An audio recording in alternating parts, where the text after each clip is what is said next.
Hello दोस्तों, स्वागत है आप लोगों का हमारे चैनल पे। दोस्तों, बहुत दिनों से वीडियोस नहीं आ रहा था किसी कारणवश, लेकिन अब से फिर से हम जीके जीएस की पकड़ को मजबूत करने के लिए आप लोगों के सामने फिर से कंटिन्यूज वीडियो लाते रहेंगे। आज का जो सेशन है वो है साइंस का महत्वपूर्ण क्वेश्चन। ठीक है, हम ऐसे क्वेश्चन को चुन के लाते हैं जो कि किसी न किसी एग्जाम में आए हुए हैं या जो एग्जाम की दृष्टि से ज़्यादा इम्पोर्टेंट है। ठीक है, और दोस्तों जल्दी हमारे चैनल पे थ्योरी पार्ट भी चैप्टर वाइज, हिस्ट्री का हो गया, आपका ज्योग्राफी हो गया, पॉलिटी हो गया, बिहार जीके हो गया, ये सब के चैप्टर वाइज थ्योरी पार्ट भी आएंगे जल्दी हमारे चैनल पे। ठीक है, तो दोस्तों चलिए आज का सेशन स्टार्ट करते हैं। और आज का सेशन स्टार्ट करने से पहले आप लोगों को ये बता दूं कि अब किसी भी एग्ज़ाम में, चाहे वो एसएससी का एग्ज़ाम ले लीजिए, बैंकिंग हो, रेलवे हो, या फिर स्टेट पीसीएस हो, या स्टेट का कोई भी एग्ज़ाम हो, उसमें जीके जीएस इतना इम्पोर्टेंट हो गया है। ठीक है, और हमारा ये क्वेश्चन लाने का मकसद बस यही है कि इस वीडियोज के तहत आप कम समय में अच्छा एक रिवीजन कर सकें। ठीक है, तो चलिए आज का सेशन स्टार्ट करते हैं। और स्टार्ट करने से पहले दोस्तों, अगर आपने हमारे चैनल को सब्सक्राइब नहीं किया है तो प्लीज़ चैनल को सब्सक्राइब कर दीजिए, वीडियोज़ को ज़्यादा से ज़्यादा लाइक और शेयर कीजिएगा, और हाँ, बेल आइकन भी दबाना ना भूलिएगा ताकि लेटेस्ट अपडेट आप लोगों तक पहुंचता रहे। और कोई भी आपका कमेंट हो या डाउट हो ना, तो आप कमेंट बॉक्स में ज़रूर पूछिएगा।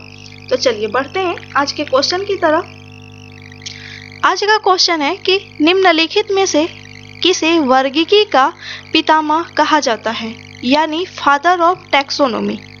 क्या पूछ रहा है, फादर ऑफ टैक्सोनॉमी किन्हें कहा जाता है? तो वो कहा जाता है लिनियस को। एक सेकेंड दोस्तों, मैंने पेन तो सेलेक्ट किया ही नहीं जी। चलिए, पेन सेलेक्ट हो गई। कैरोलस लिनियस, ठीक है, इन्हें कहा जाता है वर्गीकी का पितामह। लेकिन अगर बात कहें कि अरस्तु ये किस लिए जाने जाते हैं, तो इन्हें कहा जाता है फादर ऑफ बायोलॉजी। अरस्तु को क्या कहा जाता है? Father of biology. और थियोफ्रास्टस, इन्हें कहा जाता है फादर ऑफ बोटनी। ठीक है, बोटनी, थियोफ्रास्टस।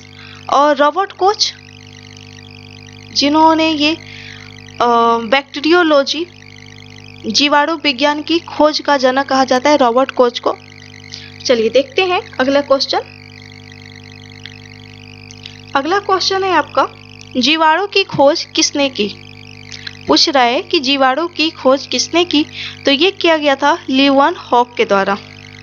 और ये फ्लेमिंग, इन्हें तो आप लोग जानते ही हैं, एलेक्जेंडर फ्लेमिंग, जिन्होंने पेनिसिलिन की खोज की है। एडवर्ड जेनर, जिन्होंने चेचक के टीके का खोज किए थे। ठीक है, तो बढ़ते हैं अगले क्वेश्चन की तरफ। कोशिका में राइबोसोम की अनुपस्थिति में निम्न में से कौन सा कार्य संपादित नहीं होगा? पूछ रहा है कि कोशिका यानी सेल में अगर राइबोसोम नहीं होगा तो इनमें से कौन सी प्रक्रिया नहीं होगी? तो वो प्रोटीन संश्लेषण की प्रक्रिया नहीं होगी, क्योंकि हम जानते हैं कि प्रोटीन का बनना ये राइबोसोम के द्वारा ही होता है। रही बात उत्सर्जन की, तो प्लांट में जो उत्सर्जन होता है ना, वो पत्तियों के माध्यम से ही होता है, वाष्पीकरण हो जाता है। ठीक है, श्वसन, ये भी पत्तियों में छोटे छोटे रंध्र होते हैं, यानी छिद्र, जिन्हें स्टोमाटा भी बोलते हैं, उनकी मदद से श्वसन होता है। और ऊर्जा संश्लेषण, यानी सेल का पावर हाउस जिसे कहते हैं, वो है माइटोकॉन्ड्रिया। और जो भी खाना हम खाते हैं, वो खाना का जो ऑक्सीकरण होता है, जिसके तहत ऊर्जा बनता है, ऊर्जा मिलता है, वो होता है माइटोकॉन्ड्रिया में। ठीक है, तो सेल का सबसे इम्पोर्टेंट पार्ट होता है ना माइटोकॉन्ड्रिया। चलिए देखते हैं नेक्स्ट क्वेश्चन।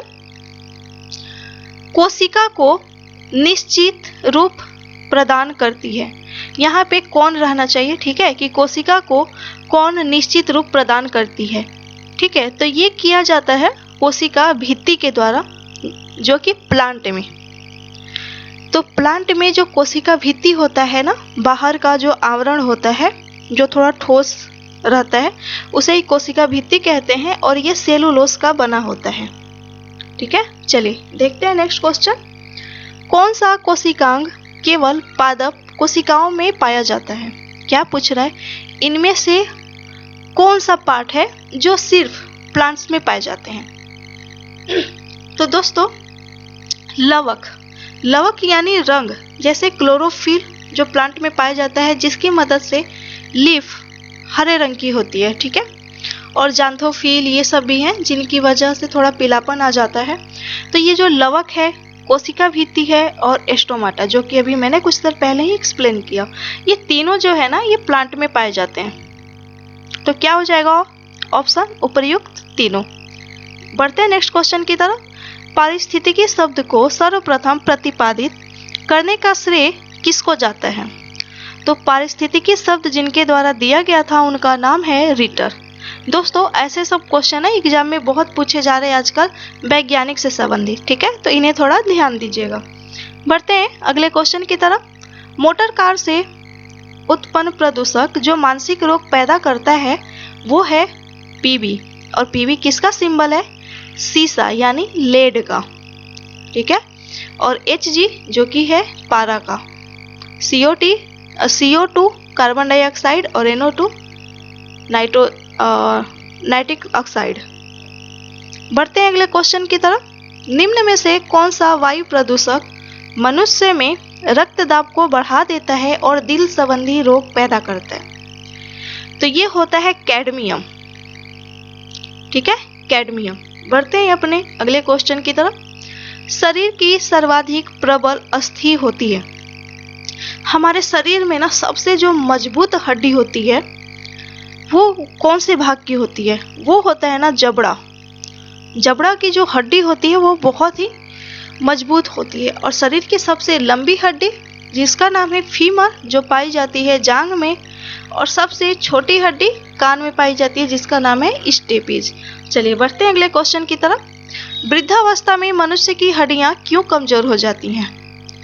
तो ये कैल्शियम की कमी के कारण, ठीक है, वृद्धावस्था में जो हड्डियां हैं वो कमजोर हो जाती हैं। और ये भी बहुत बार एग्जाम में पूछा जाता है कि जब बच्चे जन्म लेते हैं ना, उस समय 300 से 310 के बीच में बच्चों की हड्डियां होती हैं कुल मिला के। लेकिन जब हम एक वयस्क यानी नौजवान हो जाते हैं तो उस समय हमारे शरीर की कुल हड्डियां कितनी होती है? 206। दोस्तों, ये सब क्वेश्चन आप लोगों को कहीं जाना सुना पढ़ा ही है, कोई नया क्वेश्चन नहीं है। लेकिन एग्जाम हॉल में जब हम जाते हैं ना, तो इतना प्रेशर माइंड पे रहता है कि ये छोटे मोटे क्वेश्चन और ये अभी आसान लगने वाले क्वेश्चन हम उस समय एग्जाम में गलत करके आ जाते हैं। तो हमारा मकसद यहीं पे है कि आप इतना प्रैक्टिस कर ले कि कम से कम जो आता हुआ क्वेश्चन है वो गलत करके आप ना आए। चलिए बढ़ते हैं अगले क्वेश्चन की तरफ। किसी वस्तु के ताप में वृद्धि का अर्थ है कि वस्तु की ऊष्मीय ऊर्जा जो है वो क्या होती है? बढ़ जाती है। बढ़ते हैं नेक्स्ट क्वेश्चन की तरफ। गर्मियों में ताप 46 डिग्री सेंटीग्रेड हो जाने पर भी ऊंट गर्मी से राहत महसूस करता है, क्योंकि वो अपने शरीर का जो ताप है ना वो 42 डिग्री बढ़ा देता है। कहने का मतलब ये है कि देखिए, हमारा जो शरीर है या किसी भी जो जंतु होते हैं, पेड़ पौधे होते हैं ना, वो उस वातावरण के अनुकूल खुद को ढल लेते हैं। ये हम बचपन से पढ़ते आए हैं। क्योंकि अगर जैसा जो ऊंट है, अगर हम उसको जम्मू कश्मीर में रखें तो वो ज़्यादा सरवाइव नहीं कर पाएंगे। तो उसी तरह से ऊंट जो है ना अपने शरीर के तापमान को बढ़ा देते हैं और वहाँ का जो बढ़ा हुआ टेम्परेचर है उसको वो झेल पाते हैं। चलिए बढ़ते हैं अगले क्वेश्चन की तरफ। विमानों के आंतरिक भागों की सफाई में किसका उपयोग किया जाता है? विमान होते हैं ना जिसके आंतरिक पार्ट को साफ किया जाता है पराश्रव्य तरंग के माध्यम से। और ये पराश्रव्य तरंग, जो कि मैंने पिछले वीडियोज में भी आप लोगों को बताया है, पराश्रव्य तरंग है जो 20,000 हर्ट्ज से ज़्यादा की ध्वनि तरंग होती है। अवश्रव जो कि 20 हर्ट्ज से कम की जो ध्वनि होती है उन्हें अवश्रव्य तरंग कहते हैं। और ध्वनि कैसी तरंग है? अनुदैर्घ्य तरंग। ठीक है, चलिए बढ़ते हैं अगले क्वेश्चन की तरफ। निम्नलिखित में से कौन सी घटना प्रकाश और ध्वनि दोनों में घटित नहीं होती है? क्या पूछ रहा है कि नहीं होती है, तो ये होता है आपका ध्रुवण। ठीक है, ध्रुवण। बढ़ते हैं अपने अगले क्वेश्चन की तरफ। रेडियो सक्रियता किसका गुण है? ये होता है नाभिक का। ठीक है, और जो इलेक्ट्रॉन है इनके खोज करता है कौन है? आप लोग कमेंट बॉक्स में बताइए। J Thomson. इलेक्ट्रॉन के खोजकर्ता कौन है? J Thomson. प्रोटॉन के हैं रदरफोर्ड और न्यूट्रॉन के हैं चैडविक। ठीक है, चलिए बढ़ते हैं अगले क्वेश्चन की तरफ। निम्न में से कौन रेडियो सक्रिय किरण हीलियम नाभिक के समकक्ष होता है? तो वो होता है अल्फा किरण, और अल्फा किरण पे निगेटिव चार्ज होता है। ठीक है, बीटा किरण पे, ये जो है बीटा, ये बीटा पे जो होता है ना पॉजिटिव चार्ज होता है, और गामा पे कोई चार्ज नहीं होता है। ठीक है, चलिए बढ़ते हैं अगले क्वेश्चन की तरफ। इलेक्ट्रॉन तब तक युग्मित नहीं होते जब तक कि इनके लिए प्राप्त रिक्त कक्षक समाप्त न हो जाए। यह नियम कहलाता है। आजकल ना ये नियम, कथन कारक, ये सब एग्जाम में ज़्यादा क्वेश्चन पूछने लगे हैं। ठीक है, थोड़ा सा कॉन्सेप्चुअल करके, तो ये क्वेश्चन थोड़ा ध्यान रखिएगा। तो ये हुन्स का नियम है। ठीक है, जो कहता है कि इलेक्ट्रॉन तब तक युग्मित नहीं होते, जोड़े में नहीं होते, जब तक कि इनके लिए प्राप्त रिक्त कक्षक समाप्त न हो जाए। ठीक है, चलिए बढ़ते हैं अगले क्वेश्चन की तरफ। घनत्व में अंतर रहते हुए भी गैसों के पृथ्वी के गुरुत्वाकर्षण में बल के विरुद्ध परस्पर घुल मिल जाने की स्वभाव के प्रक्रिया को क्या कहते हैं? तो ये कहते हैं गैसों का विसरण। देखते हैं अगला क्वेश्चन। पारे का प्रयोग तापमापी यंत्रों में किया जाता है क्योंकि इसकी विशेषता है कि ये उच्च संचालन शक्ति क्या होता है? कहने का मतलब कि पारा जो है ना, पहली बात कि विद्युत का सुचालक होता है, दूसरा कि तापमापी यंत्र जैसे में थर्मामीटर वगैरह, तो वो कांच की बनी होती है, तो ये जो पारा है ना कांच को पिघलाता नहीं है। ठीक है, और तीसरी बात कि सभी ताप पे जो पारा है ना वो एक समान ही रहता है। ठीक है, इसीलिए इसका तापमापी यंत्रों में प्रयोग किया जाता है। तो दोस्तों ये थे कुछ चुनिंदा क्वेश्चन जो आप लोगों के लिए बहुत हेल्पफुल होगा रिवीजन के लिए।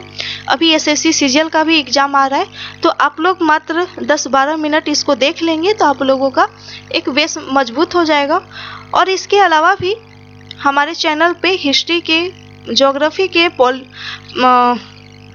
और करेंट अफेयर्स के और साइंस के वीडियोज ऑलरेडी पड़े हुए हैं, तो आप लोग जाके ज़रूर चेक कीजिएगा। और कोई डाउट हो तो प्लीज़ कमेंट बॉक्स में ज़रूर बताइएगा। तब तक के लिए चलिए ध्यान रखिए।